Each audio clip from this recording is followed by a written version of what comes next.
குளிரில் ரயில்வே ஸ்டேஷனில் நூடுல்ஸ் வியாபாரம். பறவைங்களோட ஊர்ல குளிர் ரொம்ப அதிகமா இருந்துச்சு. இந்த குளிர்காலத்துல சிச்சு காக்கா ஒரு வேலை விஷயமா பட்டணத்துக்கு போயிருந்துச்சு. அது வேற எதுவும் இல்ல, சொந்தக்காரங்களோட கல்யாணம். அந்த கல்யாணத்தை முடிச்சுட்டு சிச்சு காக்கா ஊருக்கு ட்ரெயின்ல திரும்பி வந்துகிட்டு இருந்துச்சு. அப்போ சிச்சு காக்கா ஜன்னல் சீட்டுல உட்காந்துக்கிட்டு வெளியில பொழியிற பனிய பாத்துக்கிட்டே வந்துச்சு. சிச்சுவோட எதிர் சீட்டுல ஒரு குட்டி குரங்கு தம்பி உட்காந்துக்கிட்டு இருந்தான். சிச்சு குளிர் தாங்க முடியாம, அப்பா என்னடா தம்பி இப்படி குளிருது, இந்த குளிர்ல இந்த ட்ரெயின்ல எப்படிதான் போய் சேர போறனோ, பயமா இருக்குடா. ஆமா ஆண்டி, குளிர் ரொம்ப அதிகமாக தான் இருக்கு. இப்போ சூடா சாப்பிட ஏதாவது கிடைச்சா நல்லா இருக்கும். ட்ரெயின் ஒரு ஸ்டேஷன்ல வந்து நின்னுச்சு. அப்போ அந்த ஸ்டேஷனுக்கு வெளியில பிளாட்ஃபார்ம்ல சுட சுட பஜ்ஜி, சமோசா, டீ அப்படின்னு ஒருத்தங்க கத்திக்கிட்டு இருந்தாங்க. அதை கேட்ட உடனே சிச்சுவுக்கு சாப்பிடணும் போலவே தோணுச்சு. ஏப்பா தம்பி, நான் இறங்கி போய் ஏதாவது வாங்கிட்டு வரேன், என் பேக பத்திரமா பாத்துக்கோ. சிச்சு காக்கா கீழே இறங்கி போச்சு. அங்க சிக்கன் நூடுல்ஸ்னு ஒரு போர்டு இருந்துச்சு. சிச்சு அது பக்கத்துல போய் குளிர் தாங்க முடியாம ஆர்டர் கொடுத்துச்சு. ஏப்பா ஒரு பிளேட் நூடுல்ஸ் கொடுப்பா, என்ன விலை? 100 ரூபாங்க. சிச்சு அந்த விலையை கேட்டு ரொம்ப ஆச்சரியப்பட்டா. என்னது 100 ரூபாவா? ஏன் அதை தங்கத்தாலியா செய்யற? சரி, பசிக்குது, வேற வழி இல்ல, குடு அப்படின்னு நூடுல்ஸ் வாங்கி ட்ரெயின்ல ஏறி உக்காந்துக்கிட்டு ஆசையா கொஞ்சம் சாப்பிட்டு பார்த்தா. அவ்வளவுதான், அவன் முகம் வாடி போச்சு. சீச்சே, என்னடா நூடுல்ஸ் இது, ஐஸ் கட்டி மாதிரி சில்லுன்னு இருக்கு, உப்பும் இல்ல காரமும் இல்ல, எப்ப சமைச்சதோ.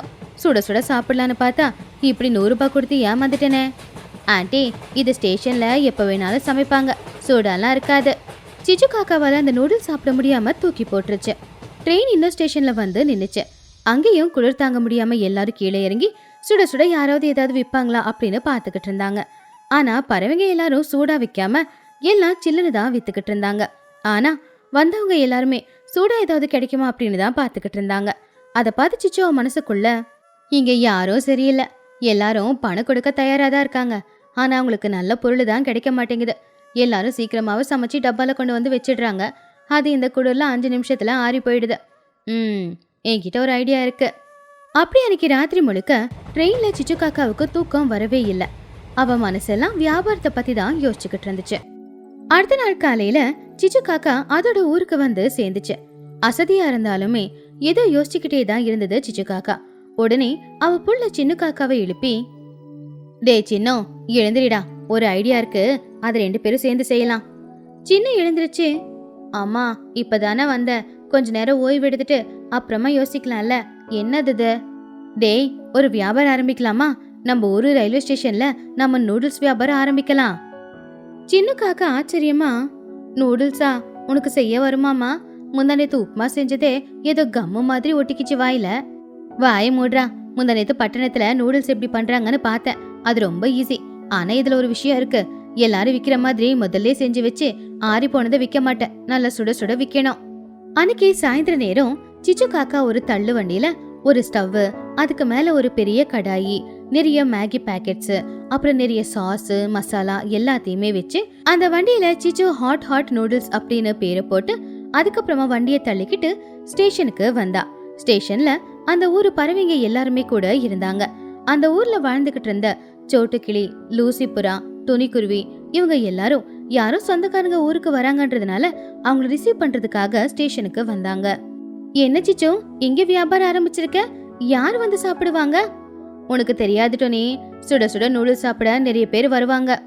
அம்மா, ட்ரெயின் வர இன்னும் 1/2 மணி நேரம் தான் இருக்கு, இப்பவே ஆரம்பி, வந்த உடனே எல்லாருக்கும் கொடுக்கணும் இல்லையா? வேணாண்டா, இவ்வளவு சீக்கிரம் நான் செஞ்சேனா அப்புறம் அவங்க வரதுக்குள்ள ஆறி போயிடும், அப்ப யாரும் வாங்க மாட்டாங்க, என் பிளானே தனி. 1 மணி நேரம் ஆச்சு. ஸ்டேஷன் மாஸ்டர் டன் டன் டன்னு மணி அடிச்சாரு. தூரத்துல ட்ரெயின் வர சத்தமும் கேட்டுச்சு, கூ சிக்கு புக்கு சிக்கு புக்குன்னு. அப்போ சிச்சு காக்கா அலர்ட் ஆச்சு. டே சின்னோ, ஸ்டவ் பத்தவே, நல்லா ஃபாஸ்டாவே ஆயில் ஊத்தி காய்கறி நறுக்கி போடு. அந்த ட்ரெயின் பிளாட்ஃபார்ம்ல வந்து நிக்கிறதுக்கு இன்னும் 2 நிமிஷம் இருக்கு அப்படின்னும் போதுதான் சிச்சு சமைக்கவே ஆரம்பிச்சா. கடாயில எண்ணெய் ஊத்தி எண்ணெய் சூடான உடனேயே கட் பண்ணி வச்சிருந்த காய்கறியை போட்டு அதுல நூடுல்ஸையும் போட்டு மசாலாவும் போட்டு நல்லா சுட சுட வதக்க ஆரம்பிச்சா. அதுவும் வேக ஆரம்பிச்சுது. நூடுல்ஸ் ரெடியாகும் போது நல்ல சூடா புகை வந்துச்சு. அதுக்கப்புறம் நல்ல மனமும் வந்துச்சு. அந்த மனம் பிளாட்ஃபார்ம் ஃபுல்லா பரவுச்சு. ட்ரெயின் ஸ்டேஷன்ல வந்து நின்னுச்சு. ட்ரெயின்குள்ள இருக்கிற பறவைங்க எல்லாருமே குளிருக்கு நடுங்கிக்கிட்டே ஜன்னல் வழியா எட்டி பார்த்தாங்க. வெளியில குளிர், ஆனா ஒரே ஒரு இடத்துல மட்டும் சிச்சு காக்கா கிட்ட அடுப்பு பக் பக்னு எரிஞ்சுக்கிட்டு இருந்துச்சு. அந்த நெருப்பு, அந்த வாசம் எல்லாரையுமே ஈர்க்க ஆரம்பிச்சுது. அப்ப ட்ரெயின்ல வந்த ஒரு கிளி, ஆஹாஹா, சுட சுட நூடுல்ஸ் பண்றாங்கடா, புகை வரும்போது பாக்குறதுக்கு நல்லா இருக்கு அப்படின்னு சொல்லி எல்லாருமே கீழே இறங்கி சிச்சு காக்கா கடைக்கிட்ட வந்து கியூல நின்னுக்கிட்டு இருந்தாங்க. வாங்க வாங்க, நூடுல்ஸ் வெறும் 50 ரூபா மட்டும்தான், நல்லா சூடா இருக்கும், வாயில போட்டீங்கன்னா அப்படியே சுட சுட கொதிக்குங்க. அப்ப சின்ன காக்கா, எங்க அம்மா செய்யற நூடுல்ஸ் ரொம்ப நல்லா இருக்கும், நீங்க 5 நிமிஷத்துல சாப்பிட்டுருவீங்க. இது அங்க இருந்த பறவைங்க எல்லாருமே பார்த்து ஆச்சரியப்பட்டாங்க. வாவ், சிச்சுவோட டைமிங் சூப்பர், ட்ரெயின் வந்து நிக்கும் போது கரெக்டா செஞ்சுட்டாளே. ஆமா ஆமா, மத்த கடையில நூடுல்ஸ் எல்லாம் ஆறி போயிருக்கு, சிச்சு கிட்ட மட்டும்தான் சூடா இருக்கு, அதனாலதான் எல்லாரும் அங்க வந்திருக்காங்க. சிச்சு காக்காவோட கை மிஷின் மாதிரி வேலை பார்த்துக்கிட்டு இருந்துச்சு. கடகடன்னு எல்லாருக்குமே நூடுல்ஸ பரிமாறி கொடுத்தா. எல்லாரும் அந்த குளிருக்கு அந்த சூடா இருக்கிற நூடுல்ஸ சுருன்னு இழுத்து இழுத்து சாப்பிட்டுக்கிட்டு இருந்தாங்க. ஆஹா ஆஹா, என்ன டேஸ்டா இருக்கு, இவ்வளவு குளிர்ல இவ்வளவு சூடான நூடுல்ஸ நான் சாப்பிட்டதே இல்ல, இன்னொரு பிளேட்ட பார்சல் கொடுங்க, என் வைஃபுக்கும் கொண்டு போய் கொடுக்கறேன். 10 நிமிஷத்துல ட்ரெயினும் கிளம்பிச்சு. சிச்சு காக்கா கிட்ட இருந்த நூடுல்ஸும் தீர்ந்து போச்சு. ஆனா பணப்பெட்டியில பணம் நிறைய இருந்துச்சு. அம்மா சூப்பர்மா, ஒரு ட்ரெயினுக்கே நம்ம இவ்வளவு சம்பாதிச்சிட்டோம், பணத்தை எண்ணி எண்ணி என் விரலெல்லாம் வலிக்குது. சிச்சு காக்கா சந்தோஷமா, பாத்தியாடா, குளிர்காலத்துல வியாபாரம் பண்றது மட்டும் முக்கியம் இல்ல, ஜனங்களுக்கு பிடிச்ச மாதிரி வியாபாரம் பண்ணணும், சுட சுட கொடுத்தா எல்லாரும் இஷ்டப்பட்டு வந்து வாங்கி சாப்பிடுவாங்க. அப்போ துணி, சோட்டு, லூசி 3 பேருமே சிச்சு கிட்ட வந்தாங்க. சிச்சு, சும்மா சொல்லக்கூடாது, ட்ரெயின் வந்த உடனே சமைச்சு எல்லாரையும் அசத்திட்டியே, நீ கிரேட் தான். பின்ன சிச்சு காக்கா சமையல்னா அப்படிதான்.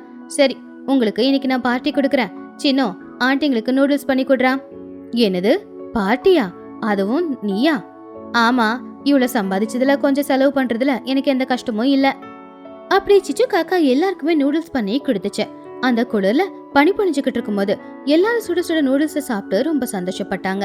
அன்னையில இருந்து சிச்சு காக்காவோட ஹாட் நூடுல்ஸ் அந்த ஊர்ல ரொம்பவுமே ஃபேமஸா ஆயிடுச்சு.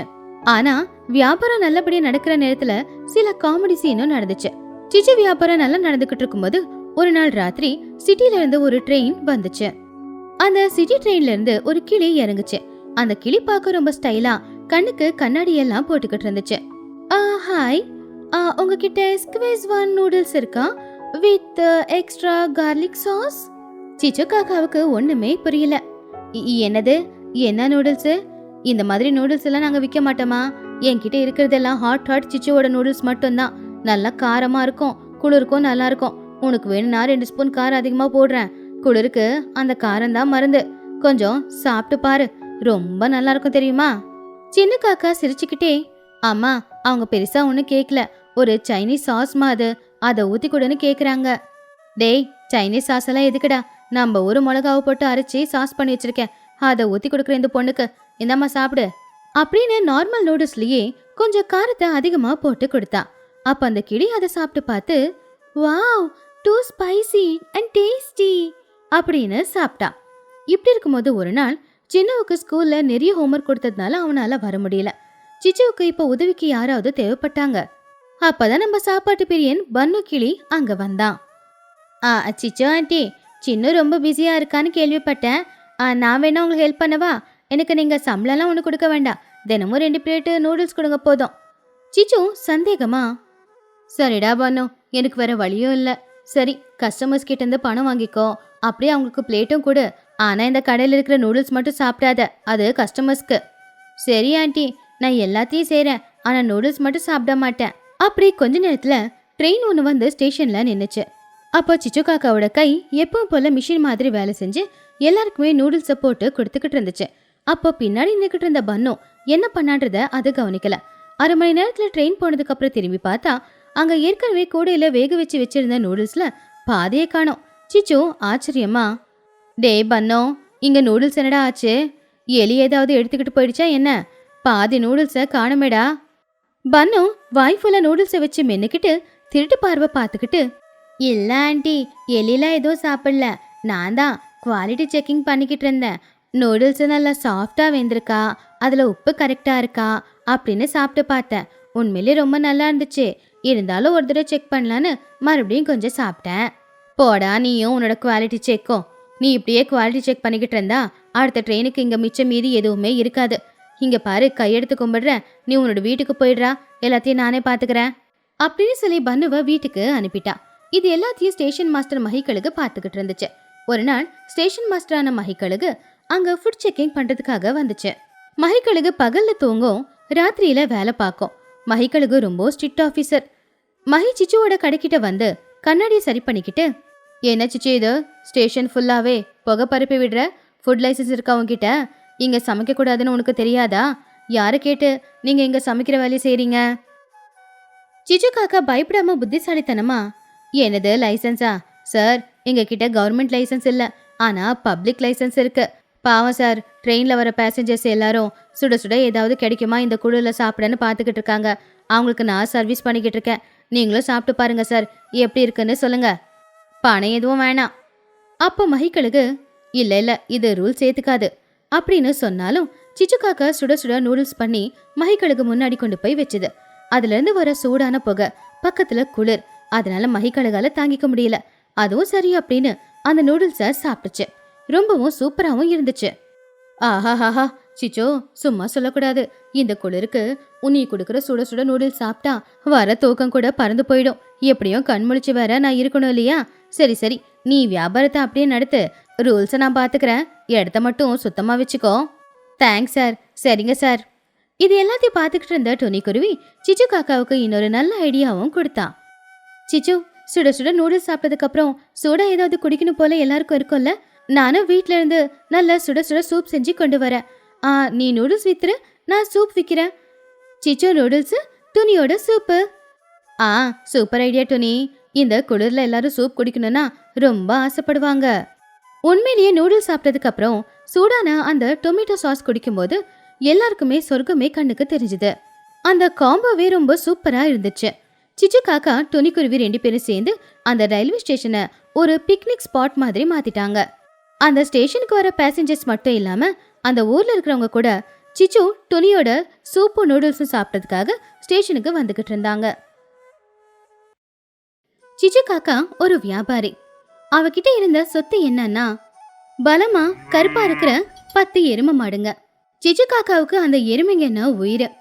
இவங்க தான் நான் பெத்த பிள்ளைங்க அப்படின்னு எப்பவுமே சொல்லிக்கிட்டு இருப்பான். தினமும் சிச்சு காக்காவோட வாழ்க்கை விடிய காலையில 4 மணிக்கு தொடங்கிடும். அந்த நேரத்துல சிச்சுவோட பிள்ளையான சின்னம் நல்லா இழுத்து போத்திக்கிட்டு தூங்கிக்கிட்டு இருக்கும் போது சிச்சு மட்டும் பச்சை தண்ணியில முகத்தை கழுவிக்கிட்டு ஒரு பக்கெட் எடுத்துக்கிட்டு மாட்டுக்கொட்டாவுக்கு போயிடும். சிச்சு பாலை கறந்துக்கிட்டே, என்னம்மா லக்ஷ்மி, நல்லா பால் கொடு. இன்னைக்கு நீ நிறைய பால் கொடுக்கணும்ல, உன்னை நம்பிதான் நான் இருக்கேன். நிறைய பால் கொடுத்தா நிறைய புல்லு கொடுக்குறேன். அப்படி சிச்சு பால் கறந்ததுக்கு அப்புறமா வீட்டோட வாசல்ல ஒரு பெரிய பெஞ்ச் போட்டு அதுல பால் எல்லாத்தையும் கொண்டு வந்து வச்சுது.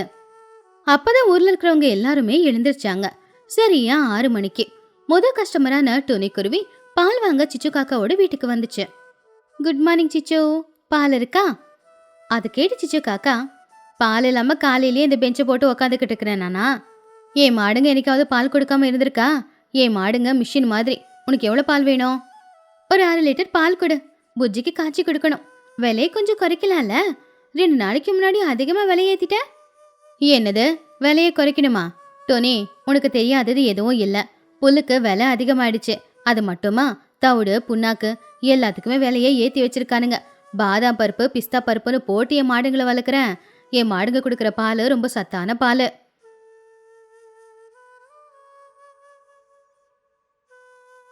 துணி போனதுக்கு அப்புறமா லூசிபுரா பால் வாங்குறதுக்காக வந்துச்சு. என்ன சிச்சு இது, காலங்காத்தல இப்படி கத்தி என் தூக்கத்தை கெடுத்துட்டியே. சரி சரி, எனக்கு சீக்கிரமா 1 லிட்டர் பால் கொடு. நான் எனக்கு நியூவா ஒரு ஃபேஸ் பேக் வேற போடணும். சிச்சு காக்கா ஆச்சரியமா, என்னது ஃபேஸ் பேக்கா? அதுவும் 1 லிட்டர் பாலை வச்சா? ஏன் இப்படி பாலை வீணாக்குற? என் மாடுங்க கறக்கிற பாலுக்கு மதிப்பு இருக்கு. 1 லிட்டர் பாலை வச்சு யாராவது ஃபேஸ் பேக் பண்ணி போடுவாங்களா? உன் மாட்டோட பாலை விட என் ஃபேஸ் ரொம்ப முக்கியம் இல்லையா? நீ உன் மாடுங்களை பார்த்துக்கோ, நான் என்னோட ஃபேஸை பார்த்துக்கிறேன். சீக்கிரமா கொடு, எனக்கு நேரம் ஆகுது. கொஞ்ச நேரத்துல சோட்டு அங்க வந்தா. சிச்சு, 2 லிட்டர் பால் கொடு. வர வர பன்னு ரொம்ப மெலிஞ்சுக்கிட்டே போறான். இந்த பால் குடிச்சாலாவது கொஞ்சம் பூஸ்னாப்புல இருப்பானான்னு பாக்கலாம். ஆமா, இதுல தண்ணியே கலக்கல. சிச்சு காக்கா கோவமா, சோட்டோ, என்ன பார்த்தா எப்படி தெரியுது உனக்கு? பால்ல தண்ணி கலக்கிற பழக்கம் என் பரம்பரையில யாருக்குமே கிடையாது. என் மாடுங்களுக்கும் அது நல்லாவே தெரியும். அதனாலதான் எப்பவுமே நல்ல பாலை கறக்குதுங்க. இந்தா பணத்தை எடுத்து வச்சுட்டு 2 லிட்டர் பாலை எடுத்துக்கிட்டு போ. அப்படி காலையில நேரம் வியாபாரத்தை முடிச்சிட்டு சிச்சு காக்கா வீட்டுக்குள்ள போச்சு. டேய் சின்னோ, எழுந்திருடா, மணி 8 ஆகுது, எழுந்திருடா, போய் மாடுங்களை மேய்க்க கூட்டிக்கிட்டு போ. அம்மா, இன்னைக்கு நாள் பூரா மாடுங்க கூடவா? ஐயோ, அது கஷ்டமா. இப்படி சொன்னா எப்படிரா? அந்த மாடுங்களை வச்சுதான் நாம நல்ல வாழ்க்கைய வாழ்ந்துகிட்டு இருக்கோம். மாடுங்களை நல்லபடியா பாத்துக்கிறது நம்ம கடமை இல்லையா? எழுந்திரி, போய் மாடு மேய்ச்சிட்டு வாப்போ. சிச்சு காக்கா உடனே சமைச்சு சின்னவுக்கும் கொடுத்து அவளும் சாப்பிட்டு ஊர் தாண்டி இருக்கிற காட்டுக்கு அவளுடைய எருமை மாடுங்களை மேய்க்கிறதுக்கு கூட்டிக்கிட்டு போனா. சாயந்தர நேரம் திரும்ப கூட்டிட்டு வந்து கொட்டகையில கட்டி போட்டுட்டா. ராத்திரி சாப்பிட்டு முடிச்சதும் எல்லாரும் வீட்டுல நல்லபடியா படுத்து தூங்கும்போது சிச்சு காக்கா மட்டும் மாட்டுக்கொட்டை பக்கத்துல படுத்துக்கிட்டு மாட்டுக்கு காவலுக்கு இருந்தா.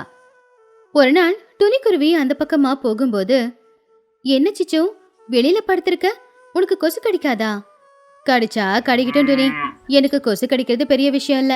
என் மாடுங்களை நல்லபடியா பாத்துக்கிறது பெரிய விஷயம். என் மாடுங்க நல்ல பலமான மாடுங்க.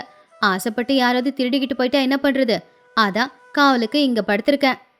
அது கேட்டு துணி, ஐயோ சிச்சு, இந்த ஊர்ல யாரும் எதுவும் திருட மாட்டாங்கல்ல அப்படின்னு சொல்லி போயிட்டா. இப்படி இருக்கும்போது ஞாயிற்றுக்கிழமை வந்துச்சு. சிச்சு காக்காவுக்கு அன்னைக்கு பட்டணத்துல ஏதோ ஒரு முக்கியமான வேலை. டே சின்னோ, இன்னைக்கு நான் பட்டணத்துக்கு போகணும். இன்னைக்கு மாடுங்களை மேய்க்கிற பொறுப்பு உன்கிட்ட தரேன், சரியா? ஆனா சின்ன அதுக்குள்ள பேட் எடுத்து கையில வச்சுக்கிட்டு, என்னது இன்னைக்கா? அம்மா, இன்னைக்கு ஞாயிற்றுக்கிழமை, என் ஃப்ரெண்ட்ஸ் எல்லாருமே கிரிக்கெட் விளையாட போறாங்க, நானும் போகணும். நாள் பூரா இந்த மாடுங்க கூட இருந்தா நான் கிரிக்கெட் விளையாட முடியாதுல்லம்மா. அப்போ சிச்சு காக்கா யோசிச்சு பார்த்துட்டு அதுக்கப்புறமா, அப்படின்னா ஒன்று பண்ணு, உன் ஃப்ரெண்ட்ஸு பன்னு புஜ்ஜி 2 பேரையுமே கூப்பிடு. நீங்க 3 பேருமே மாடுங்களை மேய்க்க காட்டுக்கு கூட்டிட்டு போங்க. நல்ல புல்லு இருக்கிற இடமா பார்த்து மாடுங்களை கட்டி போட்டுருங்க. அதுக்கப்புறமா நீங்க 3 பேரும் சேர்ந்து அதே இடத்துல கிரிக்கெட் விளையாடலாம், என்ன? அதை கேட்டு சின்னும், இந்த ஐடியா நல்லா இருக்கு, சரிம்மா, நீ சொன்ன மாதிரி புஜ்ஜி பண்ணுவ நான் கூடவே கூட்டிக்கிட்டு போறேன். சிச்சு காக்கா சந்தோஷமா அங்கிருந்து பட்டணத்துக்கு போச்சு. சின்ன காக்கா 10 எரும மாடுங்களை ஓட்டிக்கிட்டு போய்கிட்டு இருக்கிறப்போ வழியில பன்னு புஜ்ஜிய பார்த்தான். டே பன்னு, புஜ்ஜி, வாங்க நம்ம காட்டுக்கு போலாம். எங்க அம்மா சொன்னாங்க காட்டுக்கு போய் மாடுங்களை மேய்ச்சிக்கிட்டே அங்க விளையாடுங்க அப்படின்னு. அட, இது நல்ல ஐடியா. இன்னைக்கு ஸ்கூலுக்கு லீவு, அம்மாவும் எதுவும் சொல்ல மாட்டாங்க தான். சரி வாங்க போலாம். அப்படி பசங்க 3 பேரும் காட்டுக்கு போய் நல்ல புல்லு இருக்கிற இடமா பார்த்து அந்த மாடுங்களை அங்கேயே மேய விட்டாங்க. அதுக்கப்புறமா பக்கத்துலயே இருக்கிற பாறை மேல உட்காந்துக்கிட்டு பசங்க 3 பேரும் பேச ஆரம்பிச்சாங்க. டே சின்னோ, உங்க அம்மா சூப்பர்டா, மாடு கொடுக்கற பாலை கறந்து எவ்வளவு சம்பாதிக்கிறாங்க, சந்தோஷமா இருக்காங்கல்ல? சின்ன ரொம்பவும் பெருமையா, ஆமா ஆமா, எங்க அம்மா கிட்ட நிறைய பணம் இருக்கு. இந்த மாடுங்க தான் என்னுடைய பிக்ஸட் டெபாசிட்னு சொல்லுவாங்க. சரி பன்னு, உங்க அம்மா என்ன வேலை பாக்குறாங்க? எங்க அம்மா கடையில வியாபாரம் பண்றாங்க. தினமும் சாக்லேட்டு பிஸ்கெட் இப்படி எல்லாம் வித்துக்கிட்டு இருக்காங்க. ஆனா உங்க அம்மா கிட்ட இருக்கிற மாதிரி எங்க அம்மா கிட்ட பணம் இல்லடா, கடன் தான் அதிகமா இருக்குன்னு சொல்லிக்கிட்டு இருக்காங்க. எங்க அம்மா வயல்ல வேலை பாக்குறாங்க. அவங்க காய்கறி செடி வளர்க்குறாங்க, அந்த காய்கறியை விக்கிறாங்க. அம்மா சொல்லுவாங்க பணத்தை விட நிம்மதி தான் ரொம்ப முக்கியம்னு. எப்படி பார்த்தாலும் சின்ன உங்க அம்மா தாண்டா எல்லாரிலையும் அதிகமா சம்பாதிக்கிறவங்க. ஆமா, அதுக்குதான் மாடுங்களா அம்மா எப்பவுமே நல்லா பாத்துப்பாங்க. ராத்திரி நேரம் கூட அதுங்களுக்கு காவலுக்கு இருப்பாங்க. அப்படி அவங்க சாயந்தரம் வரைக்கும் அங்க விளையாடிட்டு மாடுங்களை வீட்டுக்கு கூட்டிட்டு வந்து கட்டி போட்டுட்டாங்க. கொஞ்ச நேரத்துக்கு அப்புறமா பட்டணத்துல இருந்து சிச்சு காக்கா வந்துச்சு. வரும்போது சின்னக்காக சுட சுட பிரியாணி பொட்டெல்லாம் கொண்டு வந்துச்சு. டே சின்னோ, மாடுங்க எல்லாம் இருக்கா? கணக்கு பண்ணியா? எல்லாம் இருக்குமா. சரி, எனக்காக என்னம்மா வாங்கிட்டு வந்த? உனக்கு பிடிக்கும்னு பிரியாணி வாங்கிட்டு வந்தேன்டா. சின்ன சந்தோஷமா அந்த பிரியாணியை சாப்பிட்டான். ராத்திரி நேரம் சிச்சு காக்கா, சரிடா, நீ உள்ள படுத்துக்கோ, நான் போய் வெளியில படுத்துக்கிறேன் அப்படின்னு சிச்சு போய் வெளியில படுத்து தூங்குனா. சில நாட்களுக்கு அப்புறமா குளிர்காலம் வந்துச்சு. இந்த தடவை குளிர் சாதாரணமா இருக்கல, எந்த வருஷமும் இல்லாத அளவுக்கு குளிர் இருந்துச்சு. பனி பொழிஞ்சுக்கிட்டு இருந்துச்சு. ராத்திரி நேரம் பனி பொழியறதுல மனுஷங்க உடம்பெல்லாம் ஒரேற நிலைமையே வந்துருச்சு. விடிய காலையில குளிர் அதிகமா இருக்கும்போது யாராலையும் எழுந்திருக்க முடியாது. ஆனா சிச்சு காக்கா அப்படி இல்ல. அந்த குளிர்லயே 5 மணிக்கு எழுந்திருச்சு. சிச்சு, அப்பா, குளிர் தாங்க முடியல, ஆனா மாடுங்க எனக்காக காத்துக்கிட்டு இருக்கோம். அப்படியே கஸ்டமர்ஸ் எல்லாரும் சீக்கிரம் வந்துருவாங்க. அப்படியே அந்த குளிர்லயே எழுந்திருச்சு போய் பாலை கறந்து டேபிள்ல கொண்டு வந்து வச்சா சிச்சு காக்கா. கொஞ்ச நேரத்துல துணிக்குருவி ஸ்வெட்டர்லாம் போட்டுக்கிட்டு அங்க வந்தா. ஏன் சிச்சு, நீ மனுஷிதானா இல்ல மெஷினா? இவ்வளவு குளிர்லயும் பால் கறந்து வச்சு விக்கிறதுக்கு வந்திருக்க. என்னால பெட்ஷீட்டை கூட எடுக்க முடியல, கஷ்டப்பட்டுதான் இங்க வந்தேன். இப்படி பயந்தா எப்படி டோனி? இந்த குளிர்ல சூடா பால் குடிச்சா உடம்புக்கு ரொம்ப நல்லது. இந்தா, விலை மட்டும் குறைக்கல. சிச்சோ, சீக்கிரம் கூட, உடம்பெல்லாம் உரைய ஆரம்பிச்சிடுச்சு. இந்த குளிர்ல ஃபேஸ் பேக் இல்ல, முக கழுவ கூட ரொம்ப பயமா இருக்கு. எல்லாரும் குளிர்ல பால் வாங்கிக்கிட்டு வீட்டுக்கு போயிட்டாங்க. அதுக்கப்புறமா சிச்சு காக்கா சாப்பிட்டு முடிச்சிட்டு மாடுங்களை மேய்க்கிறதுக்காக காட்டுக்கு கூட்டிக்கிட்டு போனா. அன்னைக்கு ராத்திரி நேரம் குளிர் ரொம்பவும் அதிகமா இருந்துச்சு. வெளியில பனிமலை பொழிஞ்சுக்கிட்டு இருந்துச்சு. அம்மா, இன்னைக்கு நீ வெளியில படுக்க போக வேண்டாமா, வீட்டுக்குள்ளேயே படுத்துக்கோ, குளிர் தாங்க முடியாதும்மா. இல்லடா சின்னம், குளிர் எவ்வளவு அதிகமா இருந்தாலும் மாடுங்க ரொம்ப முக்கியம். இந்த நேரத்தை பயன்படுத்தி திருடங்க யாராவது மாடுங்களை திருடிக்கிட்டு போயிட்டா அதெல்லாம் ஒண்ணு வேணாண்டா. அப்படி சின்ன காக்கா எவ்வளவுதான் கெஞ்சினாலும் சிச்சு காக்கா மாடுங்க மேல இருக்கிற பாசத்துல வெளியிலேயே போய் படுத்துக்கிட்டா. அடுத்த நாள் காலையில துணிக்குருவி, லூசிபுரா, சோட்டுக்கிளி 3 பேருமே பால் வாங்குறதுக்காக சிச்சுவோட வீட்டுக்கு வந்தாங்க. ஆனா ஆச்சரியம் என்னன்னா, அன்னைக்கு சிச்சு காக்கா பால் கொண்டு வந்து வைக்கவே இல்ல. என்ன இது, சிச்சு இன்னுமா பால் கறக்கல? மணி 7 ஆகுது, சூரியனே வந்துட்டானே. ஒருவேளை குளிரால எழுந்திருக்கலையே என்னவோ, ஒரு தடவை கூப்பிடலாம். சிச்சோ, சிச்சோ. எவ்வளவு கூப்பிட்டாலும் பதில் இல்ல. 3 பேரும் பதட்டமா கதவை திறந்தாங்க. அப்ப உள்ள இருந்து சின்னதா வந்து கதவை திறந்தான். என்ன சின்னம், ஏன் அலற? உங்க அம்மா எங்க? அப்போ சின்ன காக்கா, அத்தை, நேத்து அம்மாவை வெளியில போய் படுக்காதீங்கன்னு சொல்லியும் அவங்க வெளியிலயே போய் படுத்தாங்க. இப்போ எழுந்திருக்க மாட்டேங்கிறாங்க. ஆனா லக்ஷ்மி லக்ஷ்மி அப்படின்னு சொல்லிக்கிட்டு இருக்காங்க. 3 பேரும் உள்ள போய் பார்த்தாங்க. சிச்சு காக்கா பாவம் ஜுரத்துல படுத்த படுக்கையா இருந்தா. எல்லாரும் அவளை பார்த்து, ஐயோ சிச்சு, என்ன பண்ணிருக்க? இந்த குடல்ல யாராவது வெளியில படுப்பாங்களா? உனக்கு பைத்தியமா? அப்போ சிச்சு காக்கா, என்னோட மாடுங்க திருடனுங்க தூக்கிட்டு போயிட்டானுங்கண்ணா. ஐயோ, என்ன சிச்சு, நம்ம ஊர்ல யாரு திருட போறாங்க? இந்த குளிர்ல திருடனா இருந்தாலும் இழுத்து போத்திக்கிட்டு தூங்கிக்கிட்டு இருப்பா. உனக்கு இந்த பயம் போகணுமா? சரி, பேசாம ஒன்னு பண்றியா? என்ன பண்ணணும்? இப்போ பட்டணத்துல சிசிடிவி கேமரா விக்கிறாங்கல்ல, அது கொஞ்சம் விலை கம்மியா தான் இருக்கும், சின்னதா தான் இருக்கும். அதை கொண்டு வந்து மாட்டுக்கொட்டகையில போட்டுடு. ராத்திரி நேரம் யாராவது வந்து மாட்டு திருடிக்கிட்டு போனா அதுல ரெக்கார்ட் ஆயிடும். அதை வச்சு நீ கண்டுபிடிச்சிக்கலாம், வெளியில படுக்க வேண்டாம். சிச்சு காக்கா சந்தோஷமா, அப்படியா, யாருன்னு கண்டுபிடிச்சிடலாமா? அப்ப நான் உள்ள படுத்துக்கலாமா? ஆமா, இந்த சின்ன விஷயத்துக்கு உயிரோட விளையாடிக்கிட்டு இருக்கிறியா நீ? முதல்ல இந்த கஷாயத்தை குடி. துணிக்குருவி கொடுத்த ஐடியா சிச்சு காக்காவுக்கு ரொம்ப பிடிச்சு போச்சு. ஜுரம் விட்டதுக்கு அப்புறமா சிச்சு காக்கா உடனே பட்டணத்துக்கு போய் அங்க அந்த சிசிடிவி கேமராவை கொண்டு வந்து எல்லா இடத்துலயும் பிக்ஸ் பண்ணா. அன்னைக்கு ராத்திரி சிச்சு காக்கா வீட்டுக்குள்ள உக்காந்துக்கிட்டு சூடா பாலை குடிச்சுக்கிட்டு கதகதப்பா போர்வைய போத்திக்கிட்டு டிவியில சிசிடிவி கேமரால என்னால ரெக்கார்ட் ஆகுதோ அது எல்லாத்தையுமே அவ பாத்துக்கிட்டு இருந்தா. சிச்சு அவளுடைய மனசுக்குள்ள, அப்பாடா, என் பிள்ளைங்களும் நல்லா இருக்காங்க, நானும் இங்க நல்லா தான் இருக்கேன். சில நேரத்துல துணி கொடுக்கற ஐடியா ரொம்ப நல்லா தான் இருக்கு. அன்னையில இருந்து சிச்சு காக்கா வெளியில படுக்காம வீட்டுக்குள்ளேயே படுத்து தூங்கிக்கிட்டு இருந்துச்சு.